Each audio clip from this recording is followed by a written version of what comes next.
Hello. How are you? I'm Clay Smith. I'm the literary director at the Library of Congress. We're happy you're here, getting out of the heat, learning about American history. When we started talking a long time ago about how the library could celebrate America's 250th birthday, one of the first new books that we looked at was A Perfect Coincidence by Jim Rasenberger.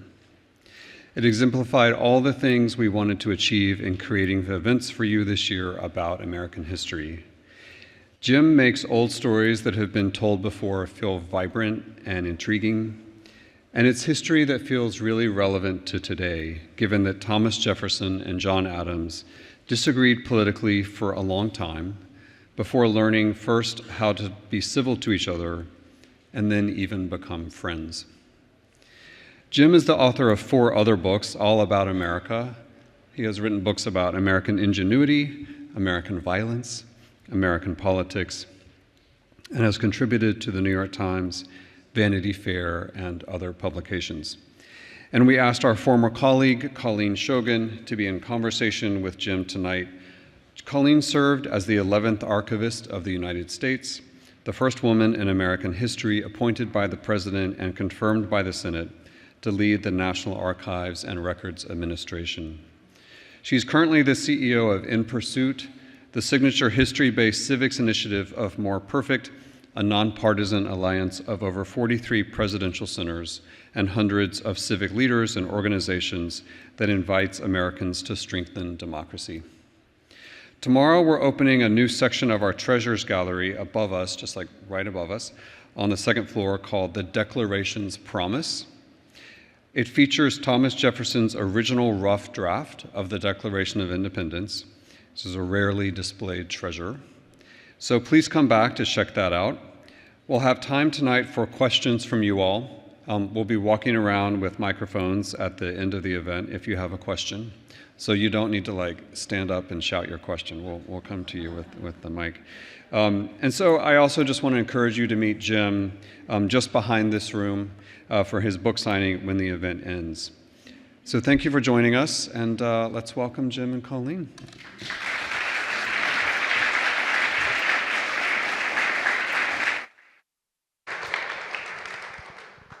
Thank you, Clay, and thanks to the Library of Congress for hosting us. First off, it's a wonderful book, so just get that out of the way.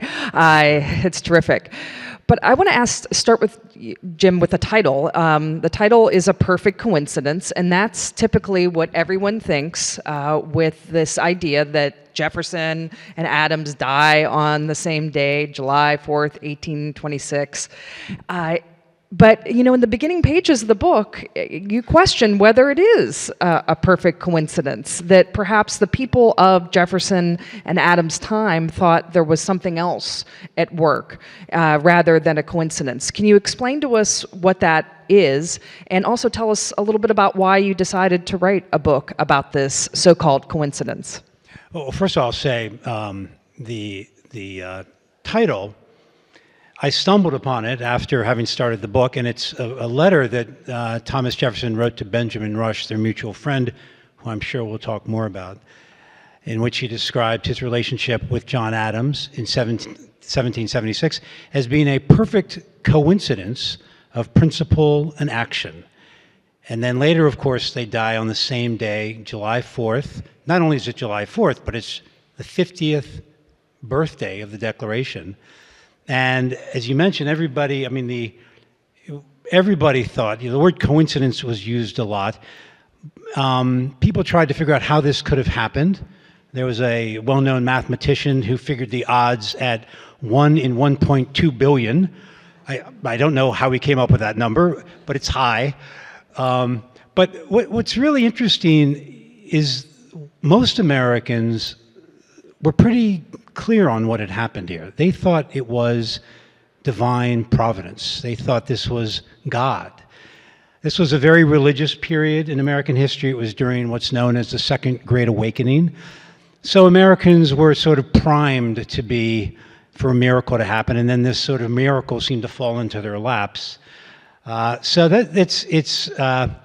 what's one of the interesting things is neither Adams nor Jefferson would have agreed with that because they were both deists and they did not believe in God reaching his hand down and controlling things.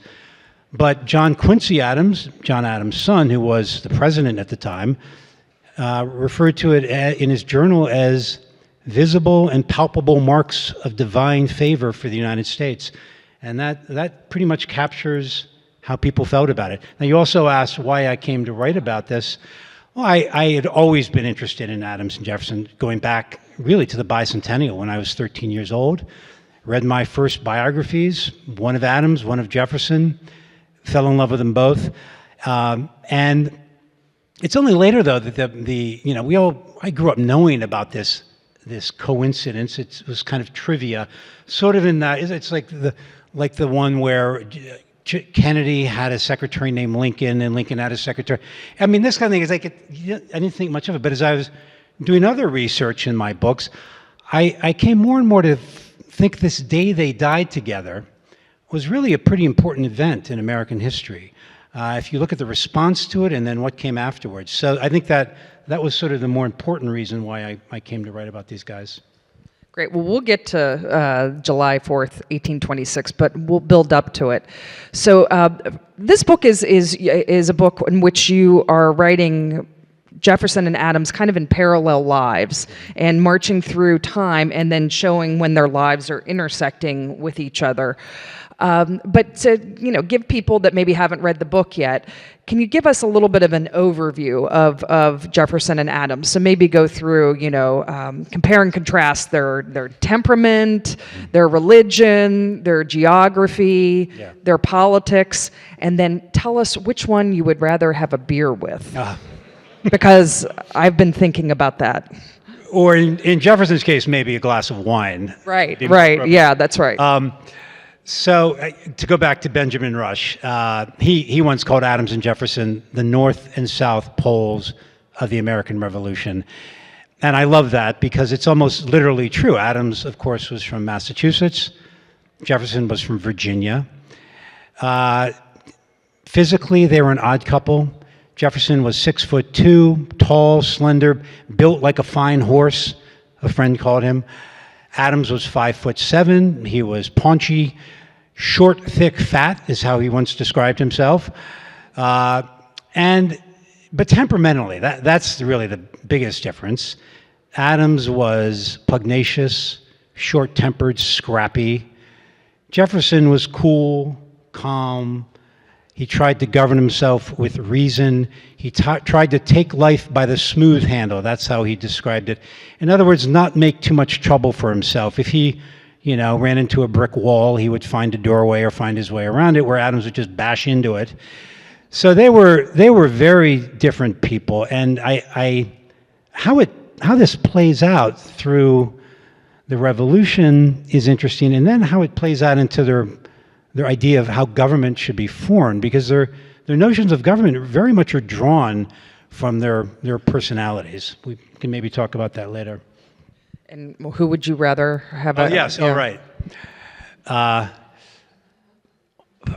You'd want to meet Jefferson just to try to figure the guy out, right? He was such an enigma, and I'd love to spend time with Jefferson and ask him a few pointed questions. But Adams would be a lot more fun. I mean, he would definitely be obnoxious. He might insult you a couple times, but if you read his letters, and I recommend them, they're funny. They're very self-absorbed. He was a very vain guy, but they're also very self-deprecating.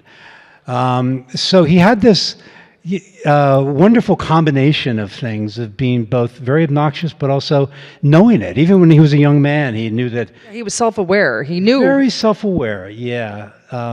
You could very much see him. Yeah, anyway, I would love to have he would be more fun, I think, to have a beer. See, I agree. You agree with that? I agree. I think that Jefferson would stiff you with the bill, too. He might. That's true. Yeah. One of the things I found, they took this, when they were in Europe together, they took a trip into the English Midlands A journey into the country, as Abigail Adams called it. Didn't they go on like a garden tour They together? went on a garden tour of great British estates, and they were gone about 8 days, but there are no records really of it because, of course, they're not writing letters to each other during this time because they're in a carriage rumbling through the countryside. But Jefferson did hold on to the taverner seats, and they're at UVA, and they're fun to look at. I mean, you can see what they ate, salmon fillets and mutton chops and custards and pies, and what they washed it down with: beer, cider, and wine. Okay, well, today is July 2nd, so I have to ask you, and I feel like I've asked this to 3 or 4 people so far in the past, couple months. Is it July 2nd? Is it July 4th? Should we be celebrating today and not the 4th of July? And explain that to everyone. Yeah, well, so the day that the Continental Congress voted for independence was July 2nd, 1776. Now, this was largely the achievement of John Adams. John Adams was the chief advocate for independence in Congress long before the rest of the delegates wanted to become independent. I mean, many delegates, we have to recall, were very hesitant about declaring independence. You may have heard the name John Dickinson, who'd gotten quite well known with some essays he'd written in the 1760s against British taxation, letters from a Pennsylvania farmer. Well, even Dickinson had cold feet at this point. Adams blamed that on Dickinson's wife and mother. I think his wife was a Quaker, but he wrote, if I had such a wife and such a mother, I believe I would have shot myself. But fortunately for the country, Adams did not have such a wife and such a mother. But Adams, so to go back to the book, Adams was the chief advocate. He debated on July 1st with Dickinson whether Congress should vote for independence, and Congress did indeed vote for independence on July 2nd. Now, 2 days later, they vote to approve the Declaration of Independence. To John Adams, the Declaration was kind of a puffed-up press release, right, of an event that had already happened. He called it a theatrical show. He thought it was quite nice and very nicely written, but it wasn't the main event. So you may have seen his description of how Independence Days of the future would be celebrated. It's very prophetic. Pomp and parade, guns, illuminations. But he wrote that on July 3rd in a letter to Abigail, because of course he thought July 2nd would be the day that we'd be celebrating 250 years later. He would be very chagrined and shocked. I kind of feel a little sad for Adam. You have to feel a little, and he kept this with him until the day he died, that he somehow got, that how did, as he wrote to Benjamin Rush, Jefferson ran away with all the glory of it. So poor John Adams for that. Well, explain. Okay, so Adams is really the mover and shaker of the Congress, right? He is the one advocating for independence. He is the most spoken advocate for independence. Then how does Thomas Jefferson come to write the Declaration? Why isn't Adams the main author of the Declaration? Well, it depends who you ask. They're only, because no one really understood what an important document this was going to be, nobody took notes at the time. So the only records of it are from Adams and Jefferson, both of whom recorded it in their 80s. So not the gold standard of historical accuracy, really. But in Jefferson's telling, the Committee of Five, these are the 5 men that Congress appointed to draft a declaration. The Committee of 5 gave him the job unanimously. The way Adams described it, it was more a matter of Adams' largesse. He gave the job to Jefferson himself. He later recorded a dialogue that he said he had with Jefferson, in which he said, first, you are a Virginian, and a Virginian must be at the head of this. Secondly, I am obnoxious, suspected, and unpopular. You are very much otherwise. And third, you're a much better writer than I am. And that third one is interesting to me because I'm sure you've read Adams' letters. He's a wonderful writer. But it is true that when he wrote state papers, he got very starchy. He wrote like the lawyer he was. So it's a good thing. If indeed he did give the job to Jefferson, it's a good thing. An Adams Declaration would have been pretty dull reading, I think. Now, right in the beginning of the United States, with the Declaration, there's a contradiction that's introduced. There's no doubt about it. Thomas Jefferson writes the most famous words certainly in American history, and maybe I was with John Meacham last night, and he said they are the most famous words written in the English language for sure, that all men are created equal. So he writes these words, but we know that Jefferson is also someone who has over 200 enslaved people in his property in Monticello. And then another thing with the Declaration is that he actually writes and blames the king for introducing slavery in the colonies, right? And blames him for the introduction of the slave trade. And there's this very fiery language that's in his draft of the Declaration. Of course, that's removed when they edit the Declaration. So right there in the beginning, we see the challenges about how we have slavery and this equality in the same document. So how do we sit with that? How do you resolve that? And when you're working on your book, how did you think about Jefferson? How does this come from the same person? Yeah. And how does it come from the same Congress? I mean, that all of them, because they all had to be complicit in this. Including Adams, who never owned anybody in his whole life. Including Adams. I mean, I think the short answer is they all thought slavery was going to go away. Jefferson certainly thought that after the Declaration. And they thought it again when they wrote the Constitution, that slavery was on its way out. What none of them anticipated was the invention of the cotton gin in 1793, which made slavery far more lucrative. But how do you sit with Jefferson? I mean, this is one of the central questions in American history.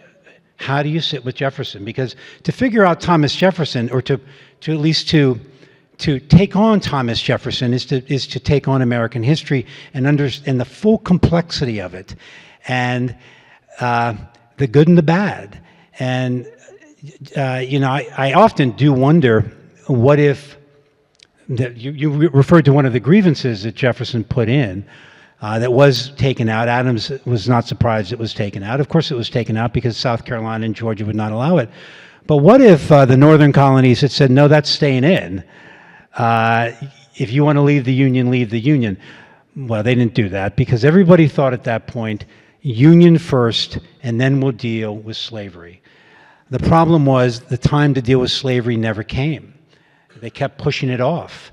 I think they'd be surprised that it took as long as it did to lead the war, because you can see, even in 1776, they know where this is going to go if they don't figure it out. You already alluded to this, but after the Revolution, then we're moving along in the story, Jefferson and Adams rekindle their relationship because they're both diplomats in Europe together to try to negotiate for the young United States. How does their relationship deepen during this period? Yeah, they become quite close. During the Declaration, 1776, they're more allies than friends. They like each other, but they're not great friends. But then they both go to Europe. Adams goes first. Jefferson joins him in 1784. Benjamin Franklin is also there. The three of them are in Paris. Adams hates Franklin. Adams hates Franklin. Yes, he does. Yeah, that whole other topic. But they become. This is a made-for-TV movie, though. I mean, it's perfect. Yeah. They become close, not only the two of them, but also their families. Abigail is there with John. John Quincy Adams is there. He's 17 years old. Nabby Adams, their daughter's there. Jefferson's come with one of his daughters. They spend a great deal of time together. They go to the opera together. They go to Luxembourg Gardens. They're very close. And Abigail and Jefferson are very close. And this continues when John Adams leaves Paris to become the first ever ambassador to the court of St. James. Jefferson comes and visited him. I referred to that trip they took into the country. But they remain very close through all of this. It's only when they come back to the country in the late 1780s that they realize that they have very different points of view. So, yes, now you mentioned Abigail, and one of the stories in your book that I thought was very interesting was how she interacts with Sally Hemings. So can you refresh everybody's memory who Sally Hemings is and how Abigail really comes to interact with her in an important way? Yeah, it's a interesting story. When Abigail and John are in London and Jefferson is in Paris, Jefferson sends for his youngest daughter, Polly, to come join him. She's 8 years old. She does not want to go to Paris. She wants to stay back in Virginia, but finally she is put on a boat and sent. And Jefferson asks Abigail, since the boat is going to arrive in England, will you take in my daughter and basically pick her up in London, yeah. Pick her up in London, and she will be there with a maid, an elderly maid. So Abigail thought she was going to be getting this young girl and some older nanny type figure. Well, the girl shows up with a 14-year-old Sally Hemings. Now, Sally Hemings is the stepsister of Jefferson's wife, because they have the same father. Sally Hemings... Or half-sister, right? Half-sister, sorry. Half-sister of Jefferson's wife. They share the same father. It's an insight into plantation life in the South that there was a lot of concubinage happening then. In any case, Abigail does get to know Sally pretty well. She thinks she's very immature. Sends her away, and Polly, the daughter, and off they go to London. Off they go to Paris. And it's only 2 years later that Jefferson starts sleeping with Sally Hemings. So, again, I said that to understand and maybe to forgive Jefferson is part of confronting American history, but there's a lot of tough stuff in Jefferson's story. Wouldn't you love to ask Abigail Adams about, if she had known really the full story there, if she would have really sent Sally Hemings off? I wonder. She was very concerned about sending Polly off to Paris, mainly because she thought Jefferson was going to put Polly in a convent. But she wasn't that worried about Sally. And that's, the Adamses were not they hated slavery, but also she wasn't giving Sally the same humanity that she was giving to Polly. So with Jefferson and Adams in Europe, you alluded to the fact that you start to see some of the fissures between Jefferson and Adams. What about the French Revolution? How do they both view the French Revolution differently? That's a big one. Well, Jefferson, of course, is there at the start of the French Revolution. He's there in the summer of 1789. He becomes involved in it. He helps Lafayette write a Declaration of Rights, and he doesn't leave until the fall. He is very pro-French Revolution. Even after the violence begins, he keeps excusing it. He writes these letters home saying, this is the end of it. A little blood was shed, but this happens. Trust me, this is the last of it. And then, of course, it kept coming. Interestingly, Adams, back home, and he was in New York at the time where the federal government was, he has a clearer vision of where this thing is going than Jefferson does. He knows that it's going to turn ugly, and of course it does. It turns very bloody quite quickly.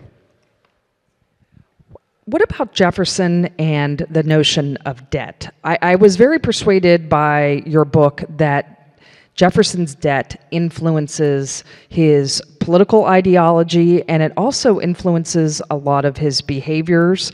It influences a lot of how he looks at the world. So explain his lifelong, really, challenge with debt and how that impacts him. Yeah.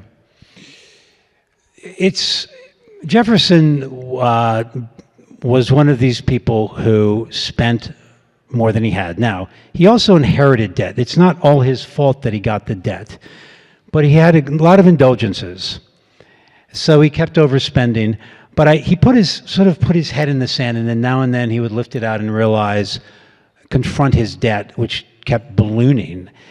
And you do see, around the time he's about to leave Paris, him confronting his debt.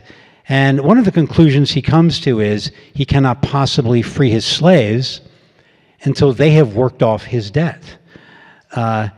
So he's seeing them in this case as an asset that sort of has to pay for itself, and only then could he improve their lives. So one of the questions with Jefferson is how much self-interest is involved in his actions, in his politics, and I think you want to assume that it's ideals that are mainly driving him. But John Adams had a view of human nature, which is that human nature is basically self-interested.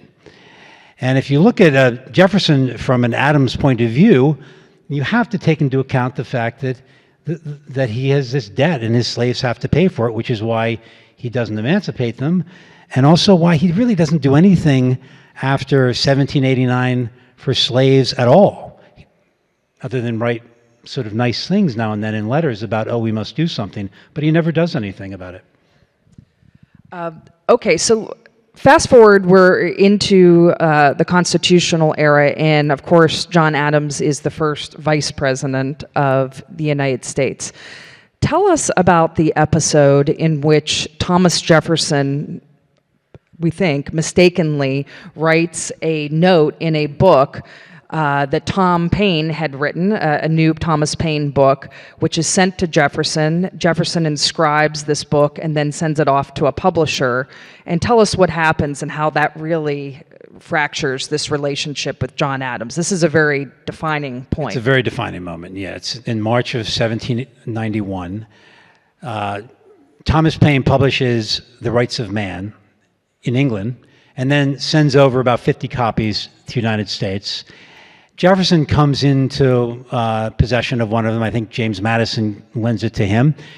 And then finds out that there's a Philadelphia printer who wants to do an American publication of this. So Jefferson is forwarding the book on, the pamphlet on to the publisher, and he writes this note in which he refers to, thank you for doing this. This is an important thing, given the, quote, political heresies that have been broadcast recently. Well, everyone knew who he was talking about by political heresies. He's talking about things that John Adams had been writing recently. John Adams had just published a series of essays that seemed, if you didn't read them carefully, to be arguing for aristocracy or monarchy. That's the way that Jefferson read them. In fact, Adams, for the rest of his life, kept saying, that's not what I meant at all. I was simply saying we must be very careful in our government or we will have aristocracy and monarchy controlling us. But in any case, this foreword that Jefferson wrote, it ends up inside the American version. Jefferson later claims that he had no idea that was going to happen, that it was a great mistake. But everybody who reads this is now aware of this friction happening within the federal government between those who want a strong federal government and those who want what Jefferson wants, which is a more a looser federal government, more around. It's less strong federally, less organized. It's the beginning of the break between what will become to be known as the Federalists and the Republicans. And John Adams is furious about it because he thinks he's sort of been thrown under the bus here because he claims, first of all, I don't believe what you think I believe, and now you've made me a laughingstock. So it's a big moment. It would be like the Secretary of Defense writing something about J.D. Vance, and publishing it in a book that everybody read. Yes. I mean, it was different then because no one understood there would be political parties. So this is the first inkling that there are going to be political parties.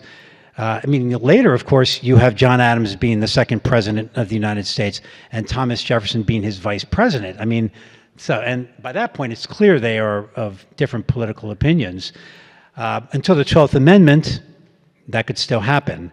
But so because no one anticipated political parties, nobody anticipated a situation where you would have somebody in the federal government undermining people within the federal government. So let's talk about Adams. He becomes, of course, the second president of the United States after George Washington serves 2 terms. And as you said, because of not having separate ballots for the president and VP, Thomas Jefferson is the second place vote getter. So he becomes the vice president. So how does Adams and Jefferson approach this relationship? I mean, is this, okay, we're going to come together and try to form a unity government? What happens? Do they work together? At first, yes. There was this idea that they would, that maybe it could be almost a co-presidency, and you could sort of bring back together these 2 sides. And wouldn't it be wonderful for these old friends to come back together in a kind of alliance? And that lasted for about 12 minutes. Because literally 12 minutes. Yeah, Adams, the day before his inauguration, Adams met with Jefferson and tried to work things out. And the problem by this point is, it's not just Adams and Jefferson, it's the factions they represent. And of course, as we know from our own time, you always have hardliners on either side. Madison's kind of a hardliner here. Madison, he causes some trouble here. He causes trouble, as do many of the arch-federalists who are in Adams' party. They don't want Adams and Jefferson to get along. So they quickly this dissolves. And but it's again not to blame Jefferson for everything, but Jefferson really does start to undermine Adams. For example, he pays a journalist, a hack journalist named James Callender. He pays him to write terrible things about Adams. So this is happening while he's in his vice president. Yeah, it's pretty ugly. It's pretty ugly. So this leads to a fissure between Jefferson and Adams. But let's fast forward. Of course, Jefferson then serves as president. He's president for 2 terms. But eventually, Jefferson returns back to Monticello. Adams is already at his farm in Braintree. Explain to us, how do they start to reconcile? What's the story behind that? Yeah, so I should say first, when the day that Thomas Jefferson is inaugurated, in March 4th, 1801, Adams gets out of town at 4 a.m. on a stagecoach. He does not go to the inauguration. He goes home to Quincy, and there he stays the rest of his life, licking his wounds and seething about how he's been treated, not just by Thomas Jefferson, but by the American people. For over a decade, not a word goes between them. But let's bring Benjamin Rush back into it. One night in 1809, Benjamin Rush, still their mutual friend, has a dream. And he writes to Adams about it. And in this dream, he says, you and Jefferson reconcile, and then you die around the same time. So weird. This is why it's a good movie, folks. Yeah. It's good. Yeah. And Adams writes back and says, yeah, dream on, pal. It's never going to happen. And back and forth Rush goes. I think Benjamin Rush needs to get more credit as one of the great reconcilers in American history. We tend to remember the ardent revolutionaries and the loudest voices, but we ought to give some credit this July 4th to Benjamin Rush, because he knew this was an important thing, not just for Adams and Jefferson personally, but for the country to see this as a model of civil reconciliation. He goes to Jefferson, and Jefferson says, I can't do it, but maybe if he does it. Finally, Adams picks up his pen, or rather his quill, on January 1st, 1812, and writes a letter to Jefferson. It's a rather awkward letter, brief but friendly. Jefferson writes back a nice letter, and there it takes off and becomes one of the most extraordinary correspondences in American history. They'd already written a number of letters. Now it's another 180 letters before they die. The last would be in April of 1826. And it's just wonderful. They write about everything. They're 2 of the most educated people in the country, 2 of the most educated people in the world. And they talk about the origins of the Greek language. They write about history and philosophy and religion. And as they get increasingly older, they write about their grandchildren. They write about their various physical ailments. And they start becoming increasingly affectionate with each other. It's really quite lovely. And you can read all these letters and Founders Online, National Archives. Founders.archives online is fantastic. It's all there, and you can search it by word. I found it very important. Thank you. Thank you for that. No, but I kept it. Yeah. I mean, I was a big supporter of Founders Online. It's just one of the great resources we have in this country, and if you haven't seen it, I highly recommend it. But anyway, this correspondence is quite extraordinary. But what about Abigail? Does she ever forgive Thomas Jefferson? Okay, so this is another little story we'll go back a little bit. I mentioned when Polly Jefferson stayed with Abigail for a couple weeks on her way to Paris, Abigail fell in love with this 8-year-old girl, just adored her. Well, Polly died in her 20s after childbirth. And Abigail, this is in 1804 when John and Thomas are having nothing to do with each other. Abigail wrote a letter of condolence to Jefferson. And Jefferson wrote back and said, "Thank you so much. And by the way, your husband and I were such good friends, and I wish we still could be. And if only he hadn't done this thing he did of appointing all those federal judges just before I became president. But you know what? I have found it in my heart to forgive him." Well, Abigail wrote back, "I'm sorry, you forgive John?" By this point, they knew about the James Calendar payments that Jefferson had made, and she just let Jefferson have it. After that, Jefferson decided never to have anything more to do with her. So when he agreed... He was kind of a little afraid. I think he was a little afraid of her. Oh, with good reason. When he agreed with Benjamin Rush that I will, in fact, write John Adams again, he did it with a stipulation: I will not name that woman. She shall never enter into it, because he sent Rush the entire correspondence he'd had in 1804 with Abigail, just so Benjamin Rush could understand what a horrible woman she'd been to him. But years later, Abigail, on the bottom of one of John's letters, writes a little note and just says hello, basically. And that's all Jefferson needs, and he writes back. And they too reconcile. So that's, and they had been great friends. So that's really one of the nicest parts of the story, I think. Okay, so we'll get caught up to July 4th, 1826.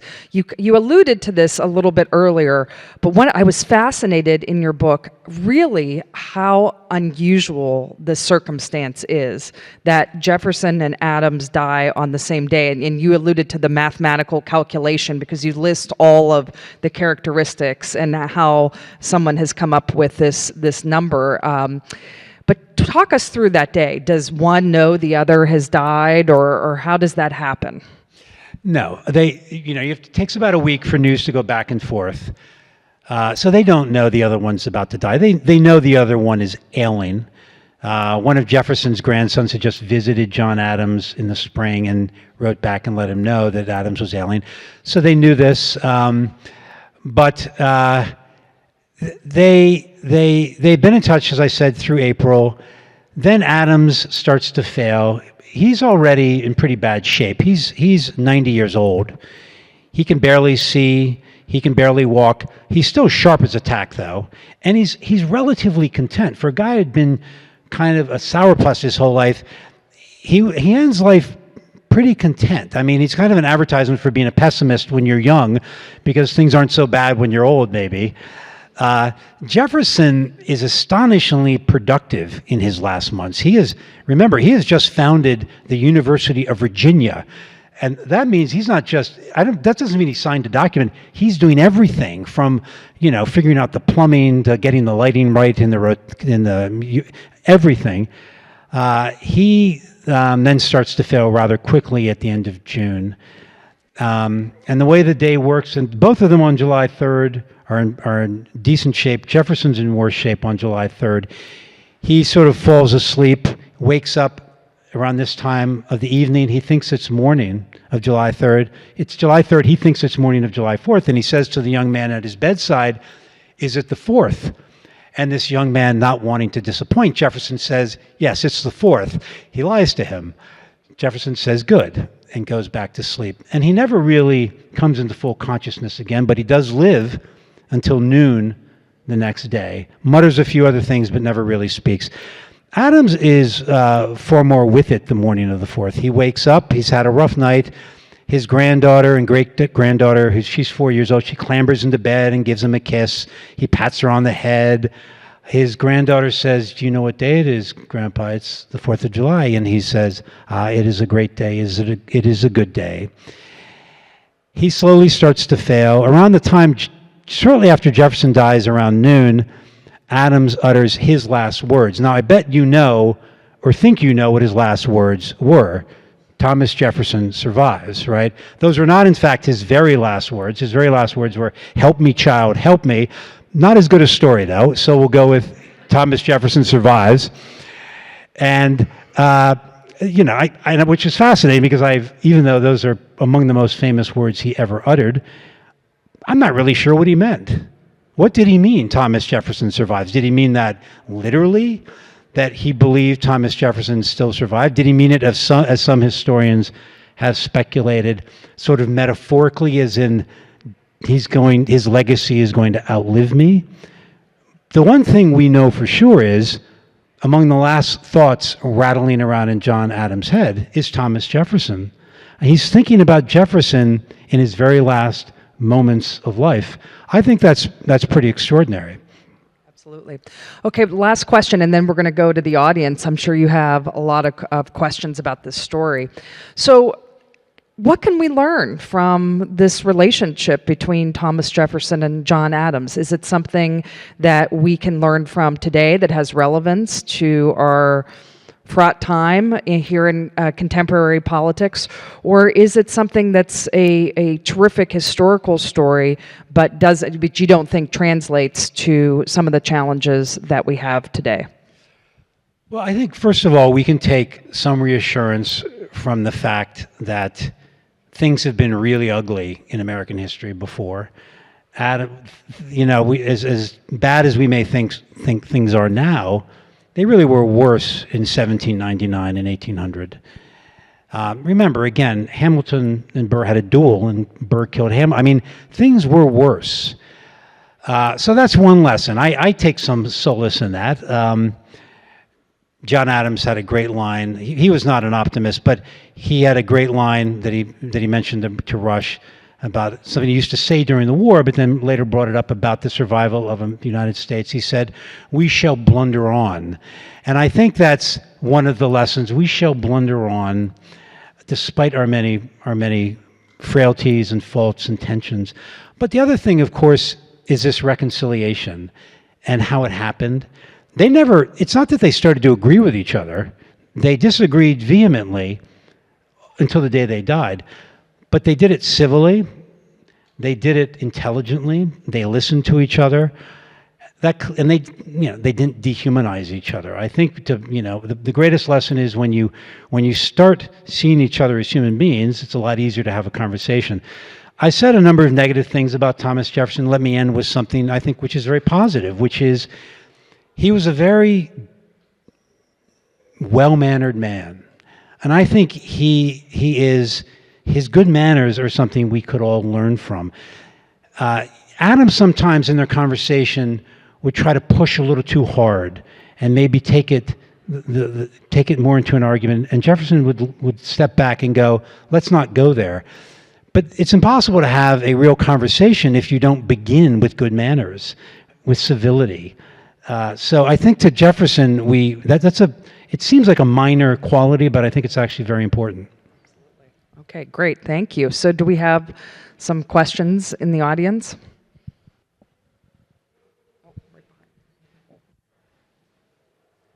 Hi.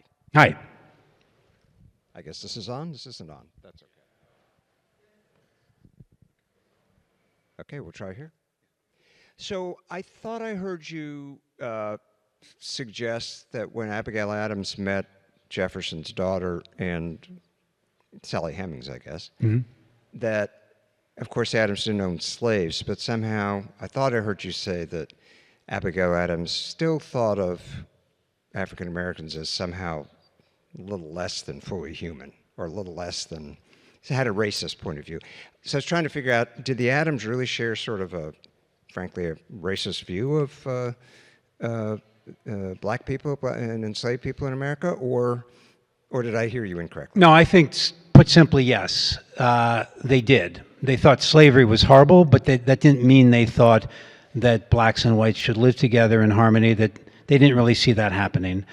It was a very typical view of many Northerners, despising slavery. But many Northerners and some people, Southerners like Jefferson and Madison, thought the only way to solve this was for slaves, if they were to be emancipated, to then leave the country, because they thought there'd be a race war otherwise. But yes, it is absolutely the case that both John and Abigail did not see blacks as being the same as whites, and that's also true of John Quincy Adams. I mean, this really, even though he was a great abolitionist himself. Were there any founders who had a more enlightened view? Yeah, I would say Benjamin Rush is one of them. You read some extraordinarily, we might call them progressive views of race relations. I think everybody was afraid of what would happen if you suddenly had a free black population. In other words, if this all happened at once, what would happen between blacks and whites? That was a concern I think everybody had. But certainly there were some what we would consider far more enlightened views of the matter. Rush was one of them. Rush was a pretty extraordinary guy.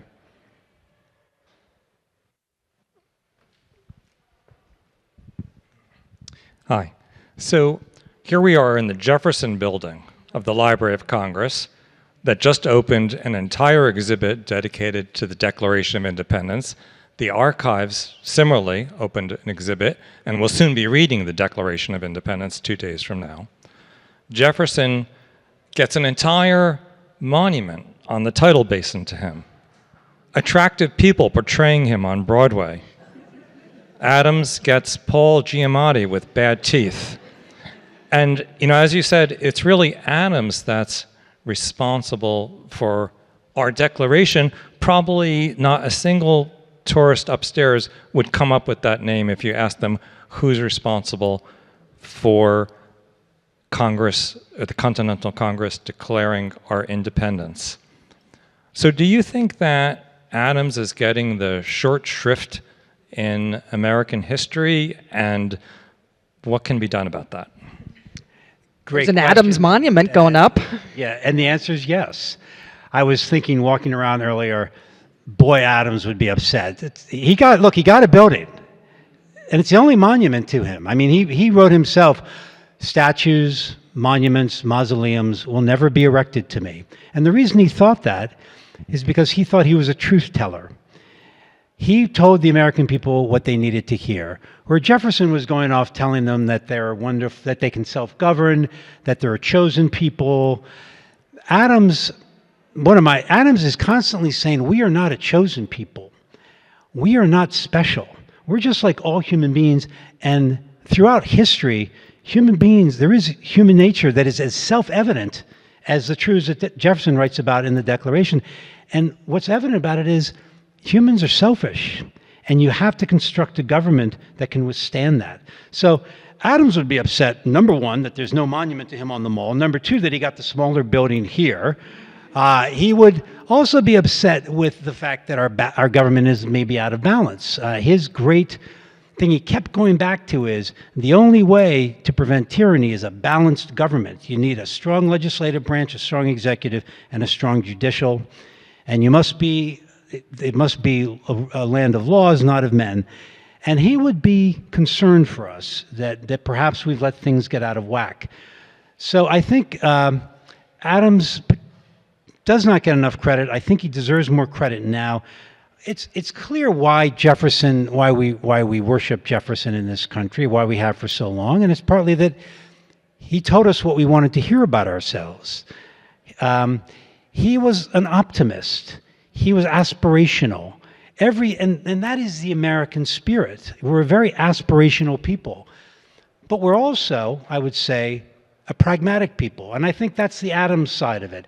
And I think it's that Rush called them the poles of the American Revolution. I think those two poles are necessary. And you see it at Adams and Jefferson. The dreamer, the aspirationalist, but also the pragmatic guy who's figuring out how you structure a government to withstand tyranny. So I think it's probably too late to build a new building to Adams. I know that, when David McCullough's book came out, there was a great move to get Adams a monument. Oh no, there's the Adams Monument Commission, and there's the Adams Monument Foundation. Yeah. So I've been to an event with the Adams Monument Foundation, and they're organizing, so you can find them online. That's and there's legislation in both houses that has strong support. So I do think that an Adams Monument will happen. It takes a little bit of time for those things to work their way through the legislation, but I think it will happen. It's not just going to be John Adams, it's going to be John Adams, John Quincy Adams, and Abigail. Mm-hmm. I hope that happens. It should. Yeah, I think it will. I think those things don't happen overnight, No. but there seems to be a lot of support for it. Yeah.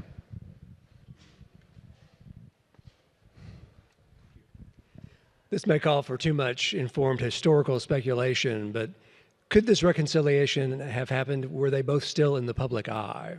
Or did this have to be a private matter? Yeah, probably not. No, they had to have less at stake politically, but it did occur somewhat in the public eye in that it was one of the reasons Rush wanted it to happen was so that the American people could watch it happen.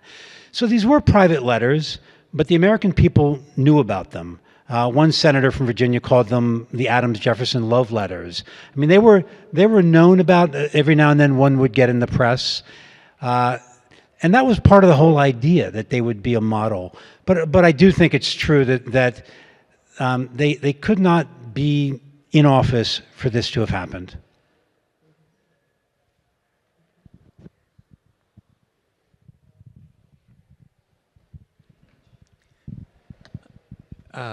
I have a question about Abigail Adams, and she famously said, I guess, when they were going off to write the Constitution, "Remember the ladies." Was there any discussion between Adams and Jefferson, any discourse about equality, including equality of women in the role of government or in society at large? No, there was not. Jefferson thought women should not be involved in politics at all. Adams, clearly being married to Abigail, had understood that women could be very political. Abigail was extremely well-read, very politically motivated, and he knew and had conversations with a number of very intelligent women, very educated women, and very political women, including Mercy Otis Warren, who wrote early American history. He later got into a tiff with her about how she portrayed him in that history. But that's an example of where he did not. Jefferson would have sort of stood down in an argument with a woman, where Adams just went all in as if he were arguing with a man, right? He didn't distinguish in terms of the intellectual ability, where I think Jefferson saw there being very different spheres. But that letter that Abigail wrote, often quoted, but it really went to waste in a way. I mean, that was a long way off. That was a long way off. I mean, what Adams says back to Abigail is what Jefferson wrote about in the Declaration, all men are created equal. That equality is for everyone. That is for everyone. But the power and authority of government, that is not for women. That is only for men. Men will never cede that power to women. That would be, in some ways, ridiculous for us to cede that power and authority. So he does seem to indicate that he understands there is a notion, because of this self-evidency of this equality, but it will not be executed by women exercising any power in government. And he's pretty clear to Abigail on that. That's a good point. But they will have the rights, but they won't have the vote. Right. Did Abigail and John ever confront Jefferson about his relationship with Sally Hemings? No. John was very careful not to confront Thomas Jefferson or any Southern slaveholder. He thought this was for the South to figure out what to do about slavery, and that he should stay out of it. Really until as late as 1803, when he's out of the presidency, he wrote a letter in which he sort of suggests he doesn't even think slavery is the biggest problem that America has. Later on, after the Missouri Compromise, too big a topic to go into here, really, but he does think this is the thing that's going to break the Union. But he never confronted Jefferson about it directly. He did write about it. He did write that when he learned about Sally Hemings, this is what you're going to get when you have slaveholders. This is how it's going to happen. You're going to have these sorts of horrible relationships. So he would write to others about it, but never confronted Jefferson directly.